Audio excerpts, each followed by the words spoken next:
Shalom, and welcome back to B'nai Noach Academy, Thoughts on the Torah.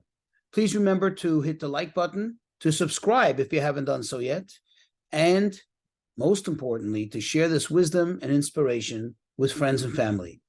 So if you look in the book of Exodus, chapter 38, verse 21, and the verse begins, these are the records of the tabernacle of the pact, which were drawn up at Moses' bidding.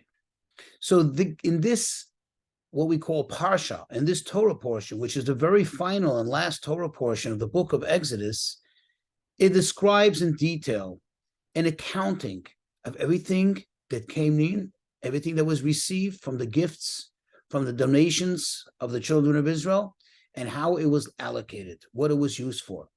And the question, of course, is, even if this indeed happened, that Moses took the time to give him an accounting, the question really is, why is the Torah telling us about this? In other words, going back to what we've mentioned many times, the fact that the Torah is not a history book. The Torah is not a book of stories.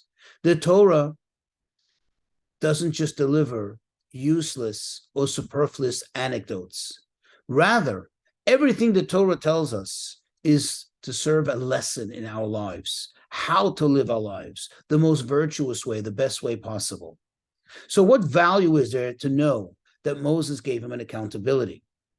In other words, the fact that he had a sheet with accounting, a spreadsheet where they checked everything off, makes sense. That's the way you run a project. But why share this information with us? And especially, why is it important for us to know that it was actually told to all the people at the time that Moses took the time to go down the whole list of accounting?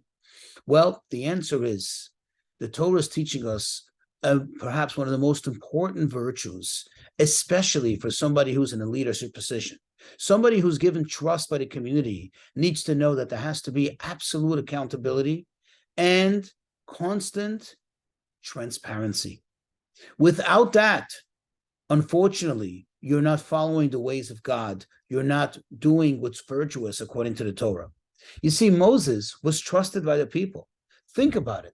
This is the same man, this is the same leader whom God appointed as his representative, meaning God said to the people, in front of the people of Mount Sinai, whatever this man tells you is my word. That's how we have the Torah. Otherwise, how do we know the Torah is authentic? How do we know that it's indeed the word of God? Why do we trust it? Because that's what God said to the people. He said to them, this is the man, this is my messenger. So we trust him when it comes to anything and everything else in the Torah.